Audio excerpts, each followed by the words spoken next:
Why is it that in our Naga society, many, including most of the older generation, remain with fixed mindsets and old ideas?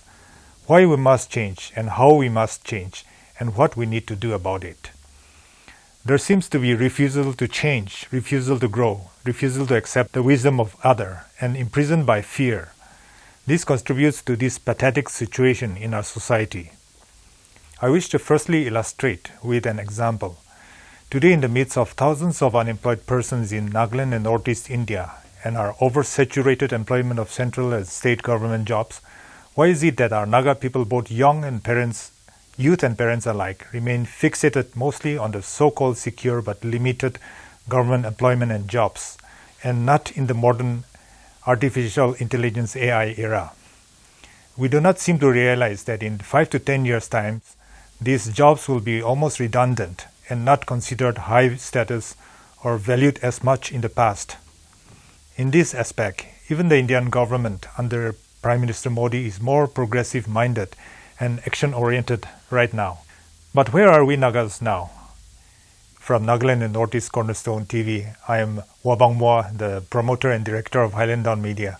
As observed, many in Nagaland, after advancing fast in the past 20th century, are still getting stuck, bogged down in old ideas of life, culture, society, belief, and tribal mindsets. Our progress in the past couple of decades was mostly based on economic betterment, but in terms of our mental outlook, we still remain almost the same. We have become like the overgrown kid with no clear vision ahead. Instead of forging ahead confidently into the 21st century, many of us are slowing down and getting bogged down by old ideas or dealing only more with the daily humdrum of life's problems, activity, and concerns. Yes, we do have to live in the here and now and face life's issues and the problems of the day. True, not all people have the luxury to invest big. Not all have the supportive banner. Not all have the courage to risk all what they have in a judgmental society. But as human beings, we are blessed with the facility to think and plan ahead, to be what could be productive, rewarding, and empowering. We could, for example, visualize and see ahead to what kind of enabling environment is needed for our youth and children to grow up and prosper in the near future, when at the same time we have to sponsor and pay for our daily living, their monthly fees, and for immediate education and livelihood of the young.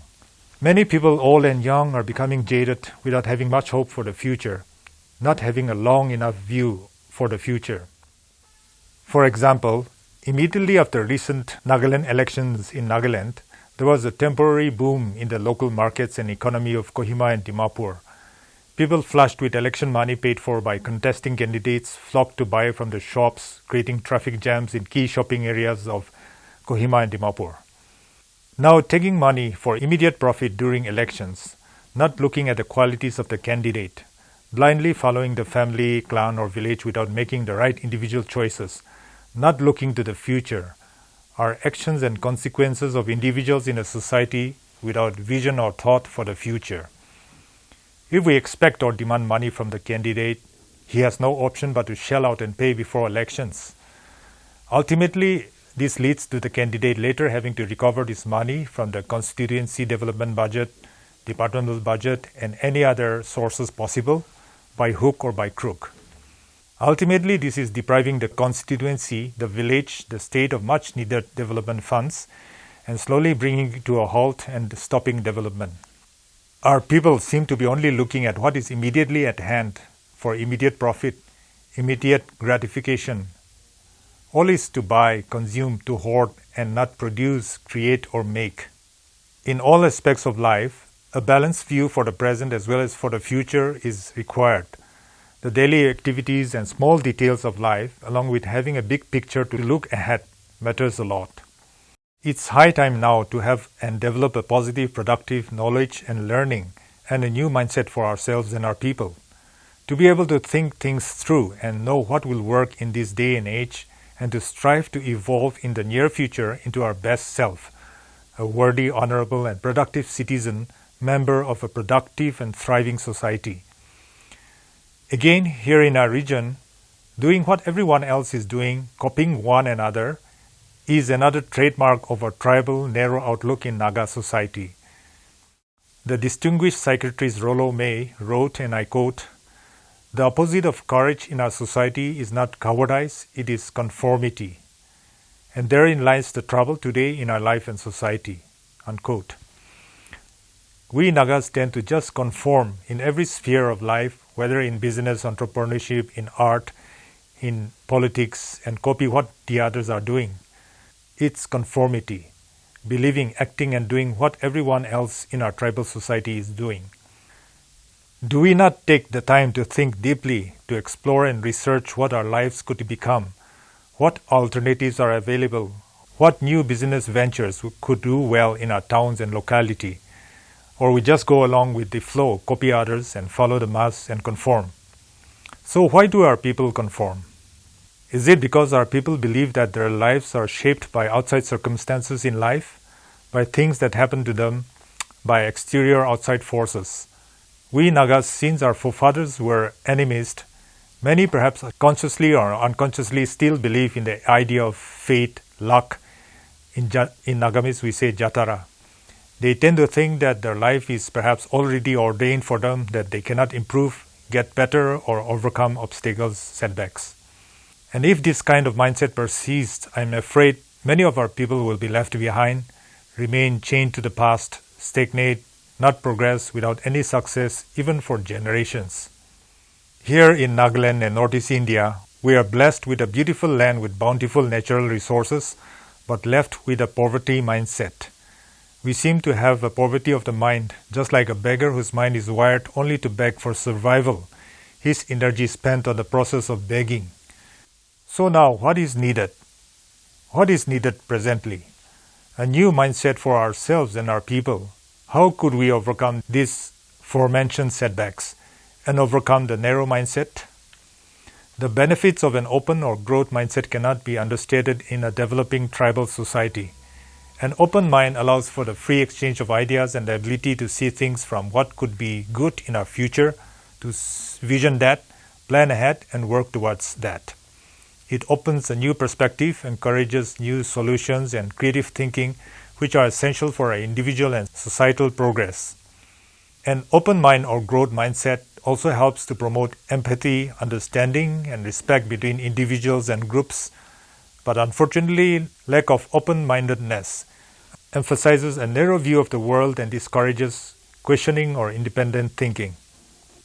So how could we develop a mindset for ourselves and our people? I feel that, number one, we need to increase the threshold of tolerance to creativity and develop deep work in Nagaland. Many of us, our people, have become slack towards life and work. The first and second generation of Nagas were more conscientious, hardworking, and strived forward in life. But now, most succeeding and present generations seem to be more laid back, even lazy and unprotective.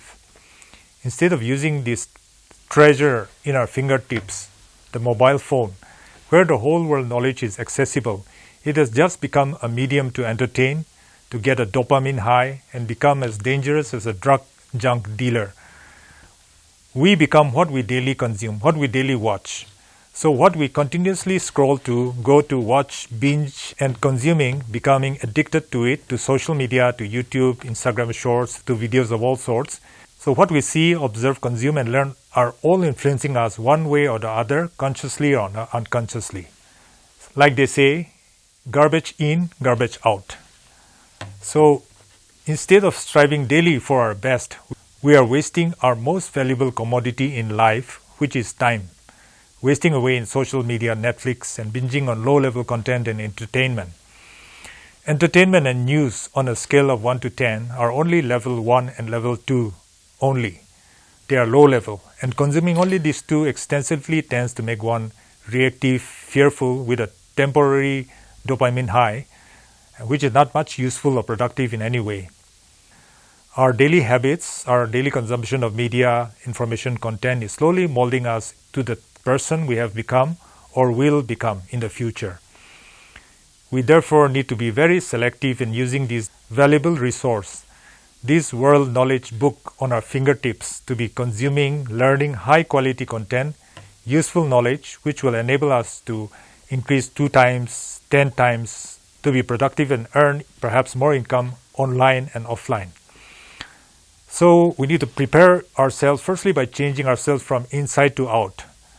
Learn new and appropriate skills, upgrade our skills, then our life will be consistently more productive and improve. Our society and individuals need to think more deeply and also start to incorporate more of what is known as deep work. So what is deep work? Deep work is a state of peak concentration that lets you learn hard things and create quality work quickly. Deep work is a skill that requires time and practice, but highly rewarding. By working on it, not only will we be able to master hard things and produce at an elite high level in terms of both quality and speed, but the work you produce will also give you a lot of personal satisfaction.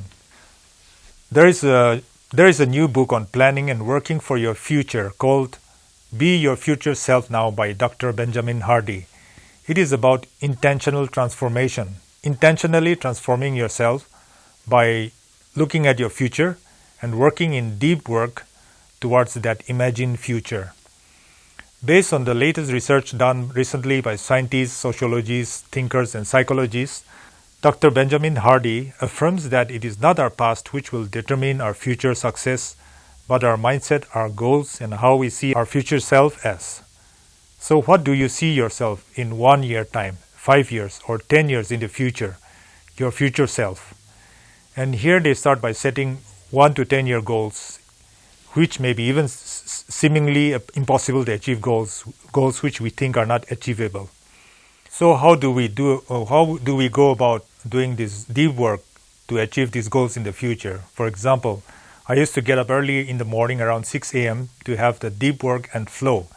The night before, I will prepare myself by thinking and preparing mentally what I need to write or to achieve, to pray about it, and when sleeping, in your self-conscious mind, it's working by itself, working out creative solutions, which we perhaps consciously won't be able to do.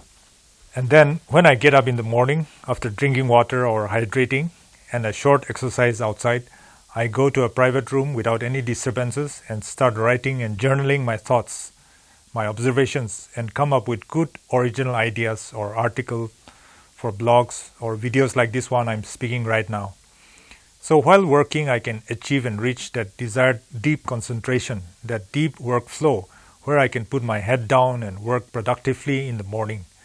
This kind of deep morning work time is very important, as not only we can come up with good ideas and articles, but time to strategize and plan for productive work and future success. So it all starts from the night before, thinking about it, praying about it. We are inspired to think clearly and output high-quality work productively in and through every area of our lives. And when we are able to maintain this deep work regularly as a habit, then we will begin to notice changes and improvement in our productivity and life. And slowly and surely, within a time span of 3 months to 6 months or to 1 year, we will improve and grow from inside to outside, 2 times, 4 times, even 10 times in 1 year. In this ultra-fast moving connected wireless and beyond digital world, where now artificial intelligence has arrived, where advanced people across the world, even in Nagaland and India, are moving ahead in leaps and bounds, post-information age people are imbibing or adopting personal growth, developing an advanced mindset, and changing themselves from within to outside, and all out to improve and grow from inside to outside, not only 2 times, but 10 times and 100 times, even in 1 year to 10 years. Can we here, in this so-called backward state, also not learn to grow ourselves 10 times, 10x in 1 year? With our outdated thinking and 25-year-old technologies, we are going to be left far behind in mindset, advancement of technology, business, and life if we do not adapt and change from inside to outside too. So can we change and adapt to this modern scenario with our unique tribal and local perspectives? As in life, we need to be thinking with wisdom and balance for all aspects of life. We need wisdom, balance, and deep thinking to select and apply what things are good in our tribal perspective and life, and what things are holding us back. Also, in the midst of this fast-moving, fast-paced world, where the ground is literally moving under our feet, we as fragile and transient human beings need an anchor to keep us centered, to face the chaos and shifting sands of time and of life. By being anchored in a stable and sure foundation, like our faith, on that cornerstone on which we build our lives, we can remain stable, strong now, and look ahead to change. But many of us do not have that sure foundation, that rock, and are easily swayed by the winds of media and wrecked by the storms of life. Jordan Peterson, the well-known Canadian psychologist, author, and media commentator whom I follow, also says, in the midst of chaos and disorder, there is order. That there may be storms, but there is peace too.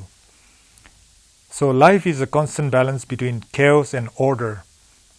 If you lose yourself to either chaos or order, it will be hard to find meaning.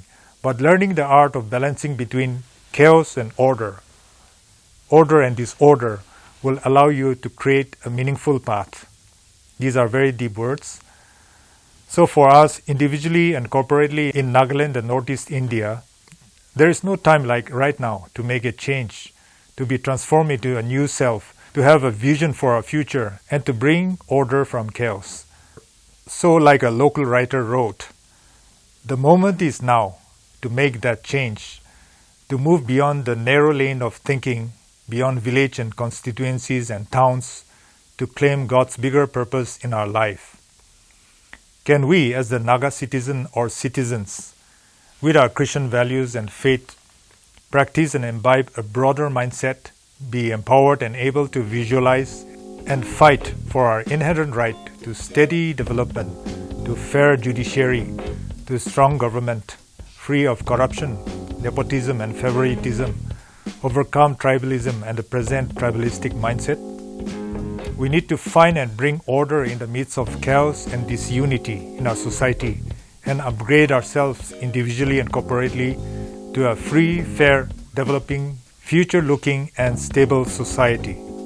Join us again in the future as we talk about similar topics in the very near future.